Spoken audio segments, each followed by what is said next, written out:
Hello and welcome to the Rays of Hope program brought to you by the Purchase Area Sexual Assault and Child Advocacy Center. I'm your host today, Mary Foley, and I'm so glad that you've joined us.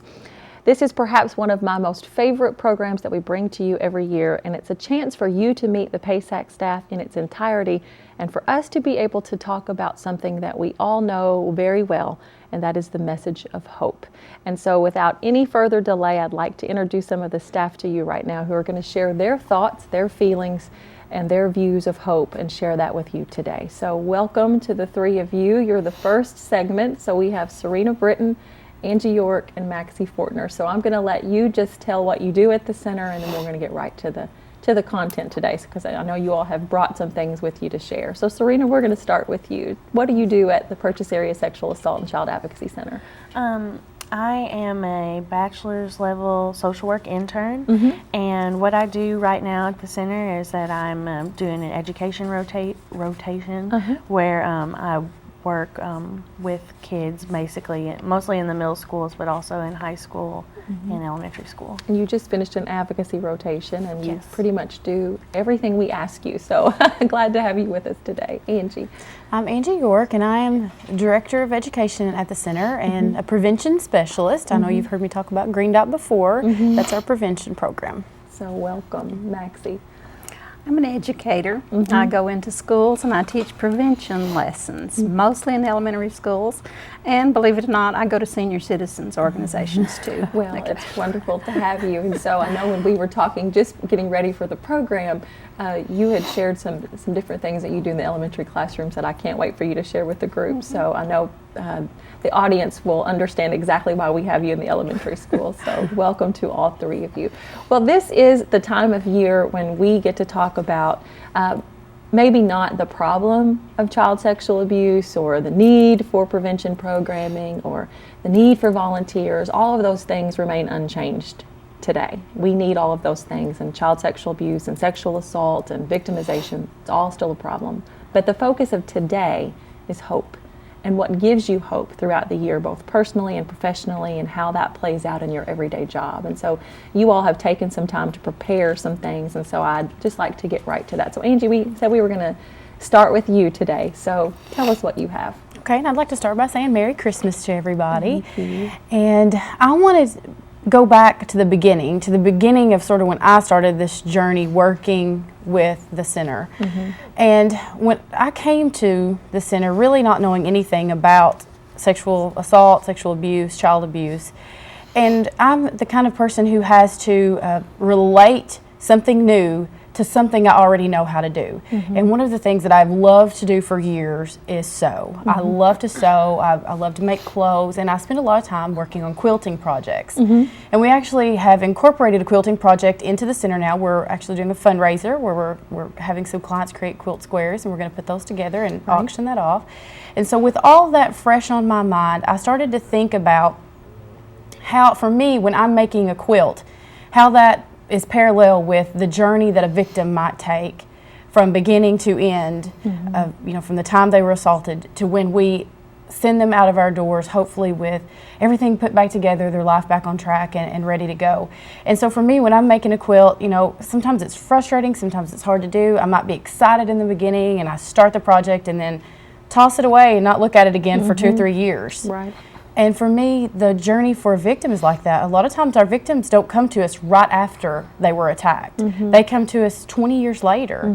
And so I think there is a parallel there. So what I did was actually write a poem, and it explains a little bit about what it's like on the journey of making a quilt and what it's like the journey of coming from victim to a healed person ready to walk back into the community. That's wonderful. So I can't wait to hear it. The poem is called A Quilting Journey. What begins as a whole is cut into pieces. You're slashed and you're torn and the pain rarely ceases. After a while you're tossed to the side, alone and forgotten and stripped of your pride. Sometimes in months or sometimes in years, you return to the pieces and you put away your fears. As time goes by and wounds begin to heal, cuts are re-sewn and the end of the journey you feel. Out of the madness and the pieces we see, a beautiful quilt and freedom return to me. So my hope for everyone this season is that if there are things that have torn you apart, things that are, feel like they've cut you in two, that you can pull that together, put away your fears, come to us, ask us for help, let us help you, and hope that you can begin that journey and begin to put yourself back together. That's beautiful. Thank you very much. Maxie, you work in the prevention education department, like I said, with the elementary kids and as needed in other programming places. What brings you hope this season? I hope that we can change the statistics that we now have about child abuse and adult abuse as well. But the lessons that I am privileged to teach are all about hope. We're hoping that we can empower children. To me, the definition of hope is the belief that things will be on a positive plane. Even a mundane hope like, what will I do today, at home? What will I do today at home? I have a hope that it'll be something positive. Even clean the refrigerator. But on a higher plane, you hope that your interaction with others will be a positive one, that your influence for others they can see it as a positive thing, and that you can give them some hope as well. We all have certain behaviors that we are satisfied with and some that we hope to change. Right. And as I go into a school as part of my PASAC job, I have a hope that I can empower these children, first of all, to know what their private parts of their body are, and that they have a right to protect those parts. I have a hope even for the bullies, because we've learned that bullying is the first step of sexual abuse. So I don't think a bully has to be a bully. I tell them there are no little baby bullies. Behavior is a choice. And I try to let the kids know that if they are being bullied, they need to get help.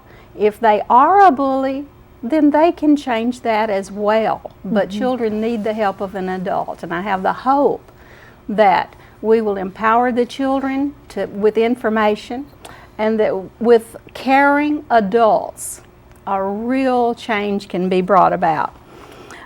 Every day that I go into a school, I'm hopeful that the children will gain enough knowledge that they'll be able to say no in certain situations. And one of my main hopes is that they will watch out for each other. Right. That, they won't be just a bystander watching something happen and allowing it to happen, but they'll be empowered to stand up and to do something, or even just to say something can make a difference. But I try to let them know too, a bully can be a leader. Some of the same characteristics of a bully are in leaders. They like attention. So I want to encourage us to all make the changes that we need to make this world a better place. Well, and that is hope. I mean, I think when you have an opportunity to deposit into the future generation, you are certainly on the cutting edge of, I think, what hope would be. And before we leave, and you can see why we have her in elementary school, she makes me so excited to talk about it, but could you share your little poem about bullies, since you've talked a little bit about that? I want the parents watching to hear. Well, the lessons could be negative, but I don't want the children to have a negative experience. I want it to be a positive experience. So I've come up with some little interactive rhymes. So when I go into a classroom, and if the lesson is on bullying, then I tell them to take a look at me right off the bat. I say, what do you see? Do you see a grandmother, or do you see a bully? Well, they're going to say grandmother. And I say, oh yes, that's what I am. But I could be a bully. And that leads to the information that I can give them about how to identify a bully and how to react to a bully, or how to change if they are a bully. But this little rhyme, I say, do I want to be a bully? No way. I'll watch what I do, and I'll watch what I say. And that's certainly, if everybody did just that this holiday season, that would be hope. Watch what we do, watch what we say. Thank you, Maxie. Serena, talk to me about what you have brought for us today. Well, I brought a poem that I was just going to share, and then I thought I would talk about what it means to me. It's called I Shall Be Glad, and it's by Grace Noel Crowell. And it goes, if I can put new hope within the heart of one who has lost hope, if I can help a brother up some difficult long slope that seems too steep for tired feet to go, if I can help him climb into the light upon the hill's far crest, I shall begrudge no time or strength that I spend, for well I know how great may be his need. If I can help through any darkened hour, I shall be glad indeed. For I recall how often I have been distressed, distraught, dismayed, and hands have reached to help, and voices called that kept me unafraid. If I can share this help that I have had, God knows I shall be glad. So, What drew you to that poem? it's just, to me, I thought it really talked about hope and how people can provide hope for others this holiday season, and how some people, we see people every day who are struggling with things that are going on in their life, and not just in the context of sexual assault, but in lots of different situations. There are people who are struggling this holiday season, and the one thing that may help them to have a better outcome this season and have a better season, that you could be that one person that does that. So I think it's important for everyone to remember that they can be the hope for someone else. I think that was very well said, and on that note, we are going to wrap up this segment. Again, Serena, Angie, Maxie, thank you so much for sharing your hope with me, for sharing your hope with the viewer. Thank you for what you do day in and day out to bring hope to the community and for the message of hope. And I think between watching what you do and watching what you say, and being willing to come forward and find the change that you perhaps need this holiday season, and remembering most of all that you are an agent of hope and can be an agent of hope, is certainly a message of hope for this particular program. So thank you so much, and we will be right back.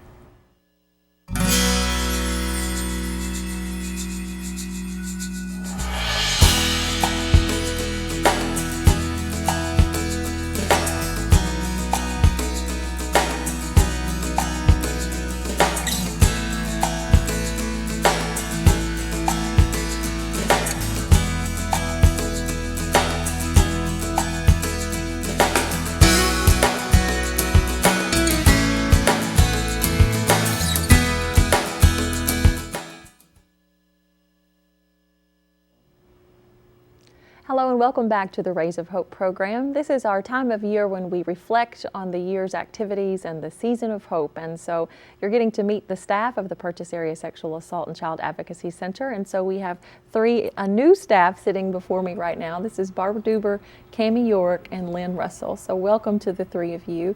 I'd like to just let you take just a brief moment just to talk about, just tell the viewer what you do at the center. So Lynn, we'll start with you. I am the Director of Volunteers, which means I recruit and train volunteers, and I also am the Medical Unit Coordinator for the Child Advocacy Center. And so the medical unit is where we do specialized child sexual abuse exams and yes, collect forensic evidence for law enforcement. So I'm the liaison basically between doctors, law enforcement, clients, setting up appointments, things like that. Okay, well welcome, glad to have you. Cami. Hi, I'm the accountant at the center. I work with the payroll, with budgeting, and with the financial statements, and I'm the newest member of the staff. You're the newest member, so welcome. Barbara. I am the office manager. I make all the appointments and do all the new intakes for new clients. Little babysitting. A lot of babysitting. Shopping for the center. Keep us stocked up with things that we need. So you are the usually the meet and greet for clients that now refer to the center as Barbara's house. So, yes. So that says a lot. So welcome. Well, this is, like I said at the beginning, this is one of my most favorite programs that we do because normally when we do these programs, we are doing a topical focus. We're either talking about the scope of the problem or the need for volunteers, but viewers don't get to often see the administrative staff, what we would consider behind the scenes, but integral parts of what we do. So it's so exciting for me to introduce you to the viewer. So let's start, Lynn, let's just start with you.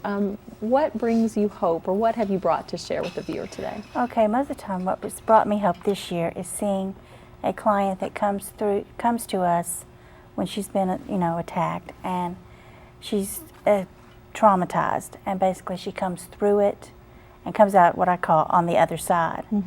And comes through it, her hope is restored, yet she wants to pay forward, if you will, to be that source of hope for someone else. I see. So then they come step forward and want to volunteer. Okay. And I think that is just such an inspiration to me. But what I have is, this is from someone, and it talks about basically the things they feel when they first come.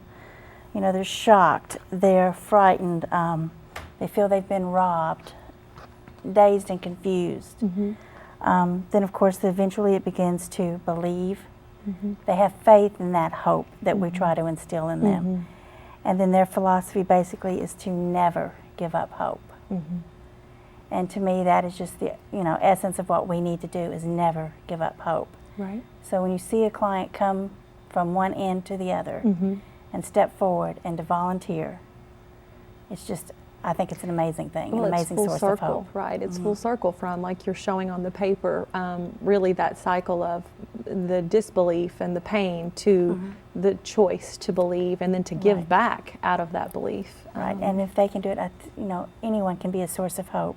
Like in the other segment, I believe someone mentioned that just in this holiday season, even if it's not sexual assault, you can be a source of hope just by greeting someone, or just being nice to them, saying Merry Christmas, Right. something along those lines. Right. Well, thank you so much for what you do at the center. When you say that you recruit and train the volunteers, you're going out and you are, in essence, giving and challenging and hoping to create that sense of responsibility for us to provide hope to others. So thank you for what you shared. Cammie, let's start with you. You say you're the newest member of the team, and so I'm very interested to hear what this has been like for you and what hope is for you this holiday season. Okay, well, I came here in the spring. I had lost my job due to the economy, and the center became like a new sense of hope, and gave me a new sense of purpose. And when I came here, I thought, well, my primary responsibilities naturally, would be to provide accountability for the center, and to make sure that we're being good stewards of our funding that we're given, through the state and federal grants and through local United Ways. And I thought, I feel very confident that I can do that. But then I met with you, Mary, and you said, we're a small staff, and that besides my accounting duties, that you were going to ask me to give more of myself, and you were going to ask me to get training from Lynn to be a volunteer, and to be able to answer the telephone and talk to our clients, and maybe greet someone at the door to help Barbara, and go out in the community and give information about our center, and maybe even answer the phone and take one of those crisis calls and meet someone at the hospital. And to be quite honest, I thought, oh no, I came here to do accounting. I just don't know how I can do that. And I decided that I would try. And I took a little bit of training from Lynn. I don't think we're all the way finished, to be able to answer the phone. And then last week, the clinical staff was gone to Frankfurt, and I thought, well, I might get my chance. I might get my chance to talk to a client or to help someone. And Barbara said we were going to have a little boy come in, and that she might need my help. And so I thought, okay, how am I going to do this? So I went to the lobby and I met the little boy, and he was so brave, and he could communicate so well. And we played Candyland, and he beat me twice. I didn't let him. He beat me twice. And he asked me if I would be his best friend. And I thought, wow. Here I was trying to figure out how I was going to go out there and give him hope, and he gave me hope instead. And so I thought, you know what? It's not such a hard job, because we're the ones that get the blessing. And sorry. No, there's no apology. That's what this program is about. I'm sorry. But I think I was looking at it wrong. I was looking at that the need was so great, and that the abuse was so devastating, and that my abilities were so limited, and that our resources were so limited. And I didn't look at it like we just have to be willing. We just go and answer the door, answer the phone, and we take it one person at a time, and we meet the needs of that one person, that one small little boy. And I have this on my desk that I keep to remind me of that. It talks about the impact of one life, and it's like a ripple effect. It says, it's by Roy Lesson. It says, when a stone is dropped into a lake, it quickly disappears from sight, but its impact leaves behind a series of ripples that broaden and reach across the water. In the same way, the impact of one life will leave behind an influence for good that will reach the lives of many others. And so what that means to me is that we can give hope one person at a time, and then that person can give hope to someone else, and it's like the ripple effect. And we do that just one person at a time. Thank you very much. I'm certainly glad you're on our team, and I'm glad that you see it the way that you see it, because I think you're exactly right. Thank you. Barbara. Well, I think what they've said, you know, we are kind of behind the scenes somewhat, but we get wrapped up in, you know, now Cammie's going to think about this little boy, you know, and try and watch his progress, and so even though we're behind the scenes, we get caught up in it. We have hope for especially the little ones, you know, and we see how it works. Well, and you're sitting, as I say every day and every year on this program, because I believe it to be true. You're sitting in a place where, as you say, we all are, but you specifically are sitting in that place where you do those initial intakes, and they come in, and then you see them go into session, and then you see them come out, whether they be kids, teenagers, adults. You see them go in, and then you see them go out, and you see them go in, you see them go out.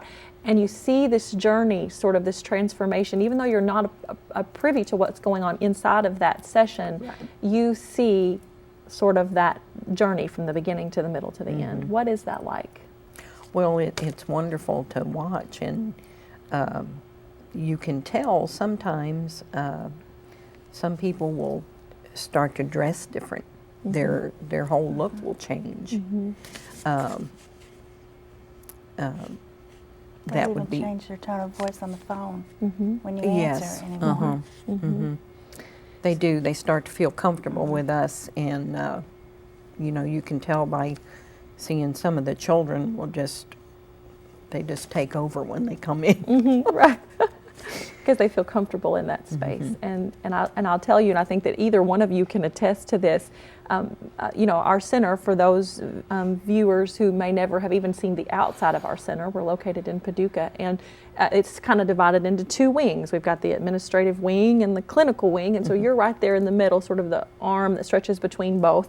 And it is not uncommon for we in the administrative end to hear a little one come in and squeal, "Miss Barbara," you know, and all of this, you know, commotion as you give them their snack and as you sort of get them settled. And we have reflected as a staff and as a group in staff meeting what that's like to hear that even though they're coming to deal with a very difficult, devastating thing, and even though that particular part is not fun initially, the staff as a whole does a very good job of creating an environment that they look forward to coming, to getting hope, to getting help, to getting support.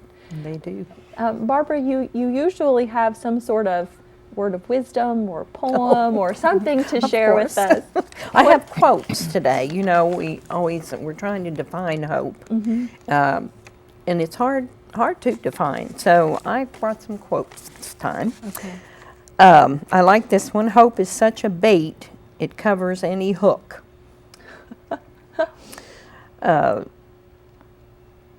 Hope is faith holding out its hand in the dark.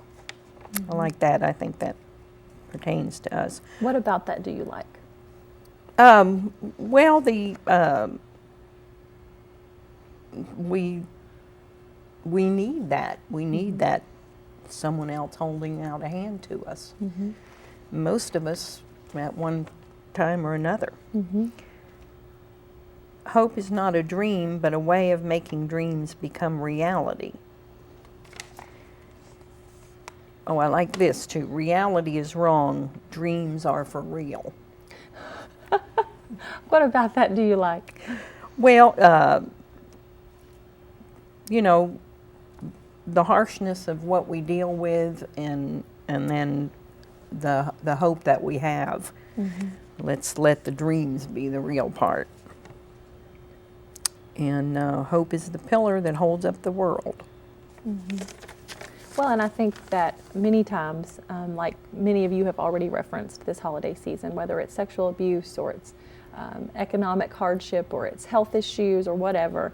There are times when our world sees a bit of an earthquake, sees a bit of a storm, if you would. And so when we know that we have a pillar of hope, whether that's the Purchase Area Sexual Assault and Child Advocacy Center, whether that's our own family or support system, whether that's meeting a new life that touches us in a way that we did not expect, that is hope. And I truly do believe that each and every one of you and each and every viewer have hope to give. And so it's amazing for me to hear your messages and the things that you see. Any final thoughts that anybody would like to add or share, or are you all, have you said your piece so far?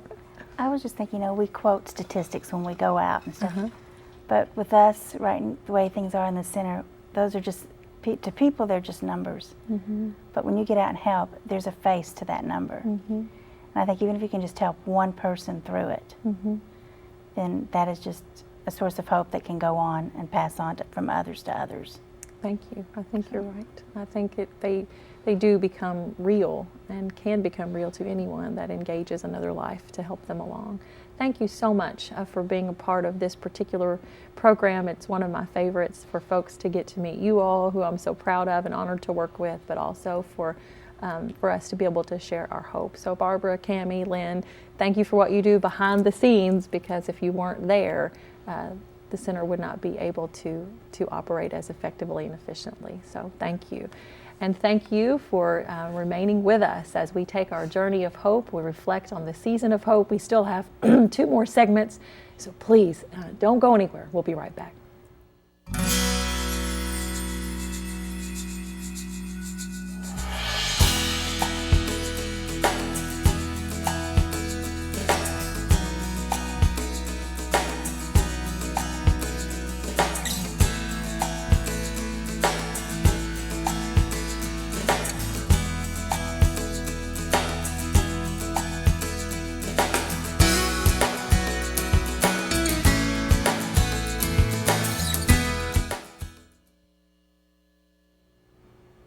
Hello and welcome back to the Rays of Hope program, brought to you by the Purchase Area Sexual Assault and Child Advocacy Center. It is the program where we reflect on the year and we reflect on hope, because at the center we are dedicated to providing rays of hope every day. And so thank you so much for staying with us.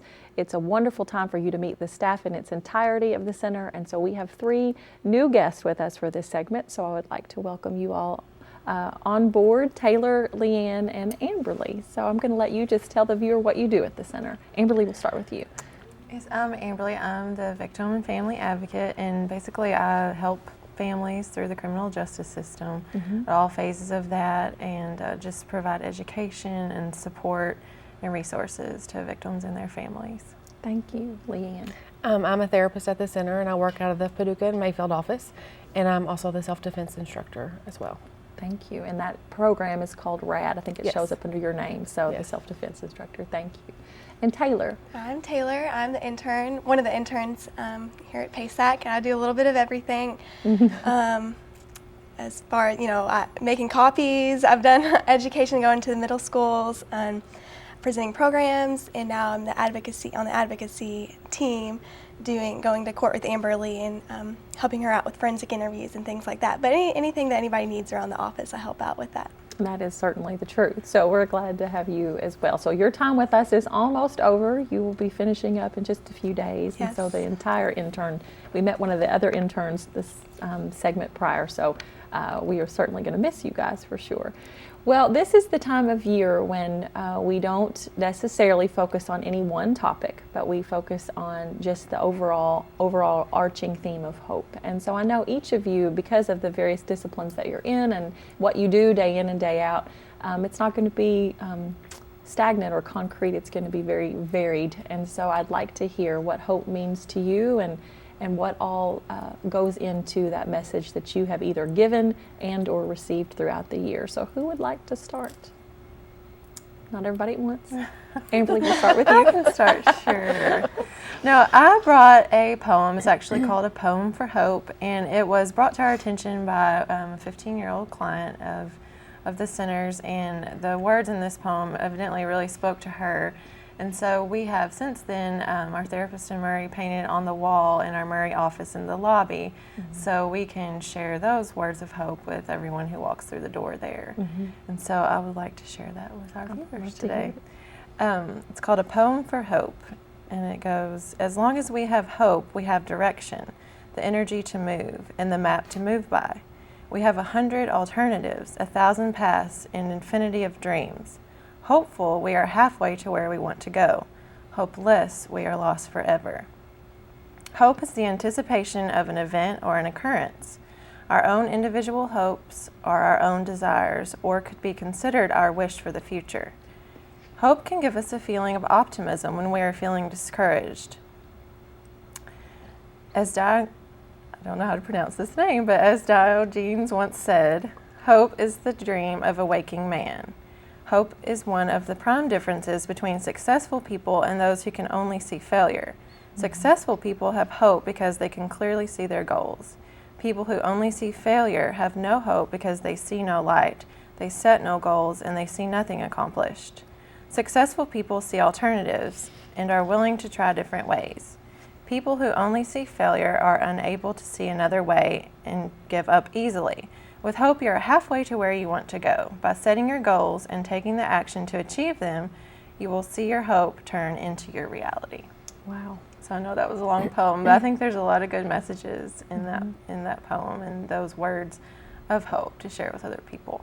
So, you had mentioned at the beginning that you're the family advocate. So you're helping families in probably one of the most tragic times initially in their lives. And so how do you see that reality played out in terms of those that come in with no hope versus when they start getting that momentum of hope?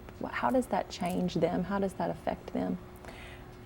Well, I just thought of this. One of our, I had an email the other day from a mom in the situation, just share a little bit. A young woman who was assaulted and has just now decided to go through the legal process, and at first they weren't taking her very seriously, and so since then they've picked back up her case and the prosecutors are reviewing it, and we went and met with the prosecutor, and she was able to share what she needed to with that prosecutor, and I got an email the other day from the mom just saying thank you, that she was doing better than she had in a very long time. And so that brings me hope that just, that one meeting and us believing, saying, we'll go do this with you, gave that family hope. Yeah, just believing her.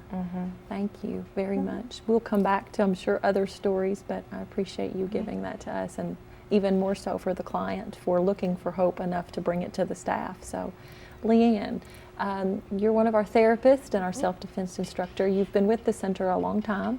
So you've had the opportunity to see a variety of tragic things and a variety of wonderful, hopeful things. What brings you hope this season? There are many different things. And I can speak to the case that Amberly was talking about, because I had been working with that client, and it took her several years to come forward to be able to even notify law enforcement about what had happened. So seeing people like her come in who are unsure of how to handle what they've been through, but then seeing the hope that they have to find that direction and following through with what they want to do, that really brings a lot of hope for me for the next person that then comes in, as well as the self-defense class. People come in to learn a little bit about how to protect themselves, but they become very empowered and see that they have the ability to protect themselves and that they are capable to do those things. So that program in itself brings me a lot of hope to be able to reach a wide spectrum of teenagers to I think the oldest person in our class was 82. Wow. I think. So yeah. So to be able to offer a sense of empowerment, what about that brings you hope? Empowerment to me is a strong word, but if you've never experienced it, it may be difficult for a viewer to understand what you mean. What does it mean to be empowered, and why is that important? I think when a lot of the people come into that class, they don't have any idea how to protect themselves. One of the worries is, somebody may grab them, somebody may try to assault them, that they may have to receive our services in another way. And when they leave that class, they know that no one has the right to do anything to them, and that they can stop that from happening. And I tell them when they come through the class, I would much rather see you in this aspect than for you to feel that something, or to come in after something has happened. So they feel like they have control over that then, that they can make that difference, and hopefully stop something from happening. So for those viewers that may be watching that perhaps they did not have the gift of being empowered prior, you also sit across from clients who come to you to look for hope to be given or instilled or empowerment in a different way. Share with me what that journey has been like for you or for the clients in terms of hope. What do you take with you this season as you hear story after story? Every story is different, and every story gives you a different feeling of hope. Some of them come in and they feel helpless, that something has happened to them, and don't know how to move forward. So as we work together in a clinical setting and really provide those tools to help them move forward, when they see that change of, okay, this has happened, but now I'm doing something about it, it gives them that power to really make that change in their life, and that really helps me as a therapist to be able to go on to that next client who maybe isn't at that point yet, and really see that they can too make those changes. Absolutely. Thank you for all that you also do at the center. Taylor, you said, you're an intern. This has been a whirlwind, I think, of an experience. What gives you hope this holiday season? How will your sense of hope be different than prior to coming to work with us? Yeah, I think it's going to be a lot different. My view of hope has changed a lot over the course of this semester, and I think I started this semester as an intern, as a college student, thinking, okay, I just need to get this job done to graduate in December, need my degree, I need to do this the next step just to get to where I'm going. And quickly I realized that that wasn't the case. I think I learned a lot more than I put in, than I bargained for, really, I thought that I would ever learn. And I think that, I don't know, just a quote that kind of came to mind is like, knowledge is power.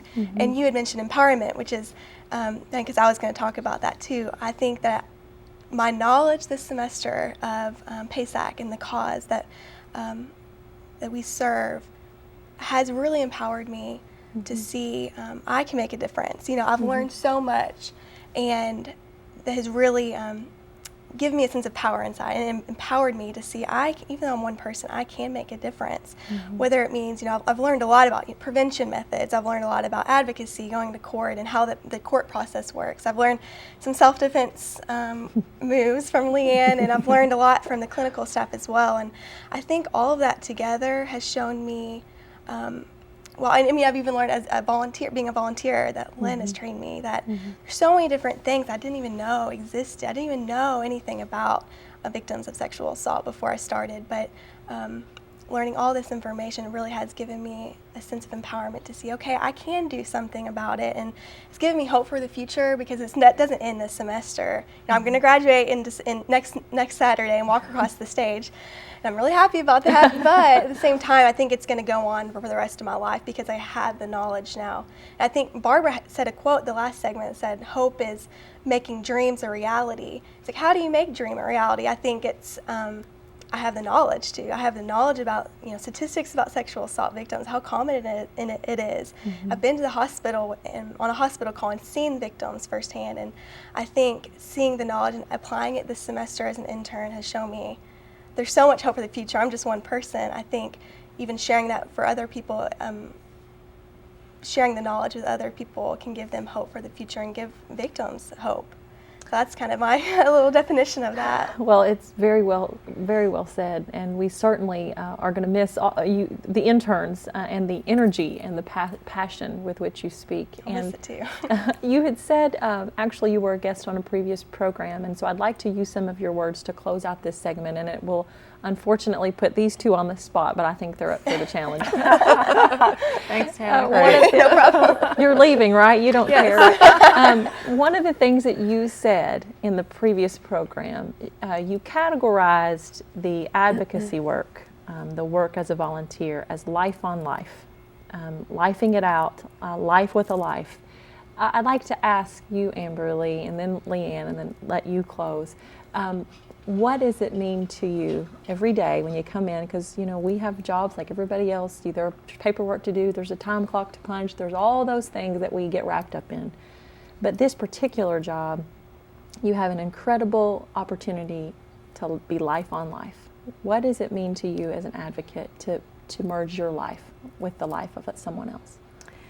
Well, just this week I was in trial all week with a 6-year-old little girl, and I have a 6-year-old little girl. She was hurt when she was 4, and we sat and we colored, and we read books, and we played cards, and we did things like that. And her, at the end of all of it, her parents were like, "I don't know how you do this. I don't know how you sit there and do this all day." And I was like, well, it's not about me. It's about you guys, and it's about this little girl. And in the end, she wrote me a note that said, "I love you, Amberly." And it was just really sweet and touching for me. And I just thought, it's not about me.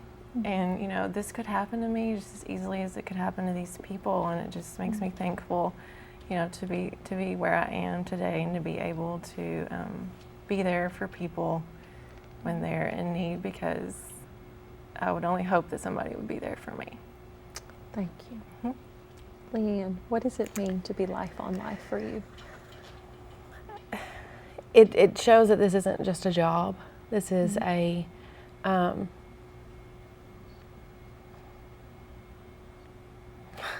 I'm pregnant. This isn't fair. Actually, you can know up front, the last segment cried as well. So viewers are okay with it, I believe, at this point. It's more of a passion. It's more of a, when people come in, you really take it to heart. Dang it, Taylor, you are leaving this one. You take it personally. I know that previously when I was the advocate and we would go to court, I remember feeling this, we've got to do something about it, because it wasn't just, this is a client, this is somebody coming in. This was a case that we were involved in, and we want to make sure that something happens and that justice is served and this client gets what they need, and that they're okay. They see us not as a therapist or an advocate. They see us as Amberly and Leanne, and they see us as whoever it is that they're coming in to see, and they call back. Guess what I'm doing now? You're not going to believe this, or they drop by, and those types of things. So it really, it's a passion. It's what we strive to do, is to make sure that these people are okay that come in, and they do really see that. Thank you. I think you're exactly right. And Taylor, very quickly, we're short on time, since you were the author of Life on Life. What would you say to viewers that their responsibility to be life on life this season? I think they summed it up really well. But I think just not only viewing clients, that come into our center as real people, but I guess to viewers, every person you come in contact with is not just a face. They have a soul. They have a life. They deserve to be treated the way that we want to be treated ourselves. And so I think that we can view everyone like that this holiday season. Thank you. Thank you to each of you. Please stay with us. We still have a little bit more in the Season of Hope program. We'll be right back.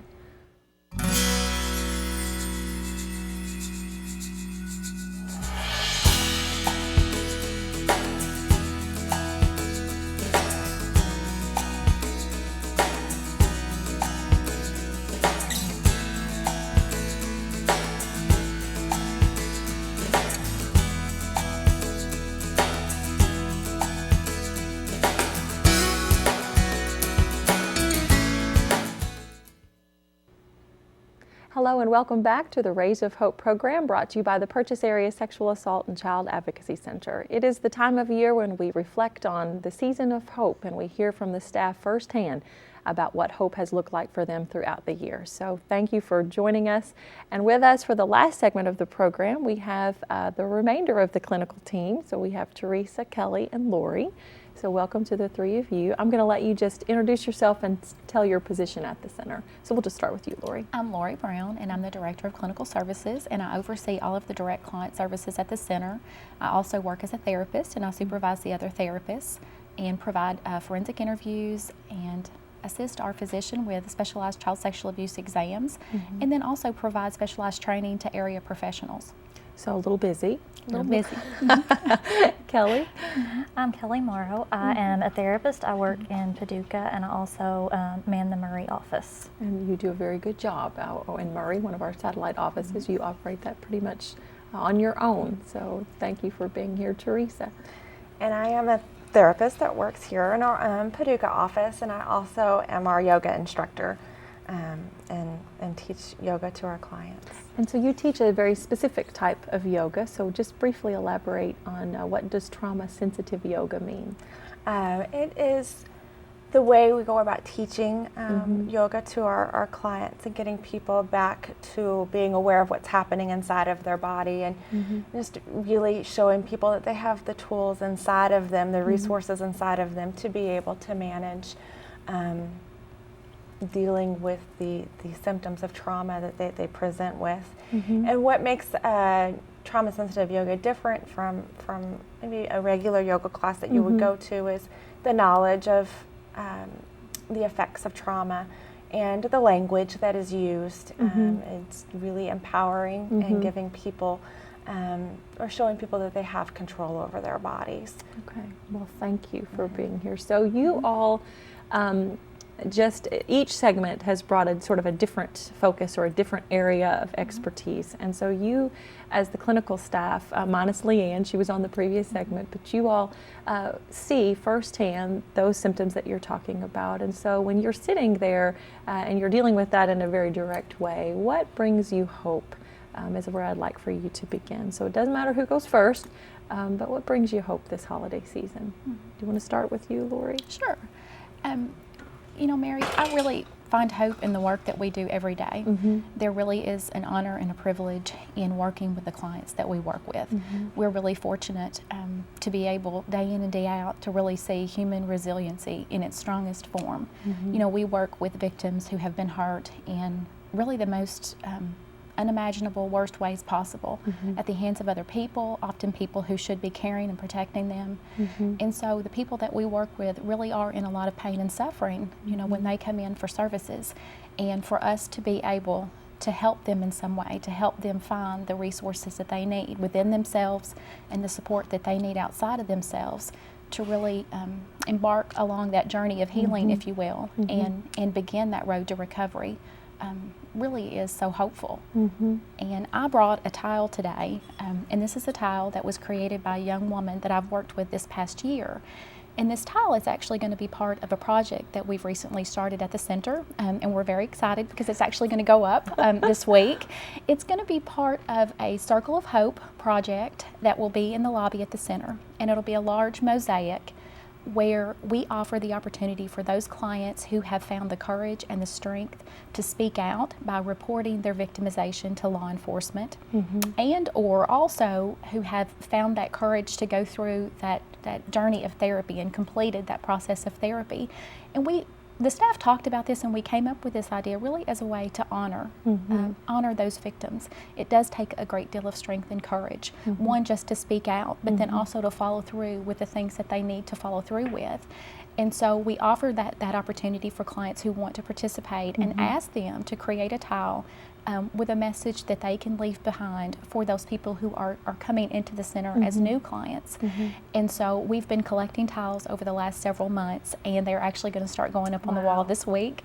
And this particular tile was created by a young woman, like I said, that I worked with, who was hurt at the hand of someone that she should have been able to trust.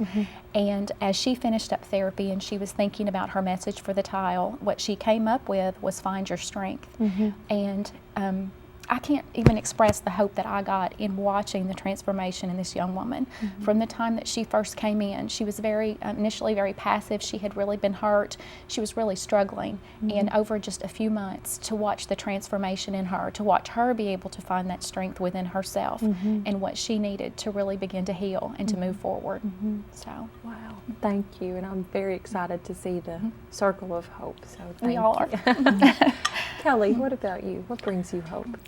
Well, when I was out shopping for some Christmas ornaments, I found this ornament, and I thought this really spoke to me as far as what I do and the work I do with clients. So it has a quote on it that I'd like to share.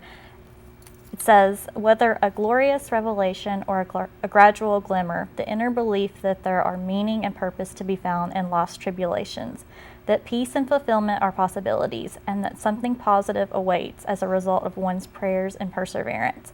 And I really thought this spoke to me and what I do, because I do get the message a lot of time from people like, how do you do this? This work is so hard. How can you do it every day? They always tell me they're glad that I do, but they just don't understand how I can do it. And I think just being able to see people change and grow and find that hope inside of them to move forward from something that's happened to them is what keeps me going. Well, I love the part of the quote that says a glorious revelation, or maybe it says a small glimmer. Or a gradual glimmer. Gradual glimmer. I mean, whether hope comes to you in a flood or just for some, just the tiniest bit of hope gets them to the next day or the next session. And I love the way that's worded. And so when you're sitting with a client, Kelly, and you're hearing their stories, what is it like when you see that flood or when you see that glimmer? What is that like to experience that firsthand? I think a lot of times when people come in the very first time, it's so difficult because most of them haven't been in therapy before, and I always really applaud them and make them realize how big of a deal it is that they've made it that first time. And I remind them that this is the hardest time to come in because you're putting yourself out there and you're taking that leap that, okay, something good can come from this. Right. So I see it just start out with that little bit of a glimmer that, okay, I'm going to try this. I'm going to see where it can go, and to see them transform, as they go along and go through that process of therapy is really amazing. Wow. Well, thank you for sharing a bit of that with us today. Teresa, you've been with the center a while, and you've been I guess you're our senior therapist in terms of seniority and how long you've been doing this work. What brings you hope? I've had the opportunity to hear lots of people speak about hope today and what brings them hope, and to me that's part of it, is being able to work with such loving and caring people really is tremendous, and I feel very lucky to be able to have that. And then also listening to Kelly talk about why we do this work, and people saying to you or to me, how do you do that? And we see people in pain, in great amount of pain, and sometimes that's very difficult. And I remind myself that with that pain, there's also joy, and there's also strength. And I think that's what gives me hope, is to be able to be that person, to be able to sit with that person in some of the darkest times of their life, but also when that darkness lifts and there's light. Wow. And so that's very powerful for me. And so I came across a prayer. It's the St. Francis Assisi prayer that I just keep in mind a lot of times when I'm working with clients, especially when we're in that darkness and in that pain, moving to the light. And so I just wanted to share that. Sure, please. Lord, make me an instrument of your peace. Where there is hatred, let me sow love. Where there is injury, pardon. Where there is doubt, faith. Where there is despair, hope. Where there is darkness, light. And where there is sadness, joy. O Divine Master, grant that I may not so much seek to be consoled as to console, to be understood as to understand, to be loved as to love. For it is giving that we receive, it is in pardoning that we are pardoned, and it is in dying that we are born to eternal life. Wow, that's beautiful. And I think one of the things that brings me hope to be at the center and to be with staff like you and like those that went on the segments before you is that I can say of this group that there truly is a congruency. You say what you believe and you life out what you believe. And I've heard this particular team say at times that you serve as a container, if you will, for people's pain, that you carry that pain with them. You sort through it with them, you look at it with them, and I started to think about that for this program today and specifically for this segment and to think about when you have something really heavy to carry, you can crumble or feel like you're going to crumble under the weight of that. But when you have somebody to come along and help lift that load or hold that load or bear part of that load, you do feel like there is hope that you can go on. And that is really what you all do day in and day out.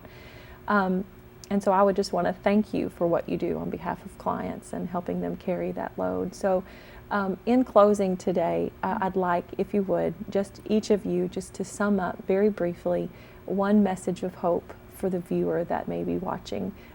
Lori, what would you say to the viewers this holiday season? I would say that if there's someone out there who may be experiencing some of the pain and suffering that we're talking about, that there is hope, and that our center and there are other providers out there as well who may be able to help them find that glimmer, that Kelly mentioned. And like you said, Mary, it does start with a glimmer sometimes, but then it can grow. And so I would just encourage them to be able to reach out and make that connection if they need to do that. Thank you. Kelly? I've been thinking a lot about the hope over the past few weeks because the holidays are coming up. And one thing that I would share with everybody is that everybody's searching for something inside of themselves, and that, if you look and you continue to pursue that, I think everybody can find that and find that peace inside of them. Thank you. Briefly, Teresa, for you, what would you say? Just being present with whoever you are with, whether it's somebody who is going through something very dark or facing some sort of other battle in their life, just being present with that relationship. And thank you so much for joining us for our program of hope, and from our family to yours, we wish you hope this holiday season.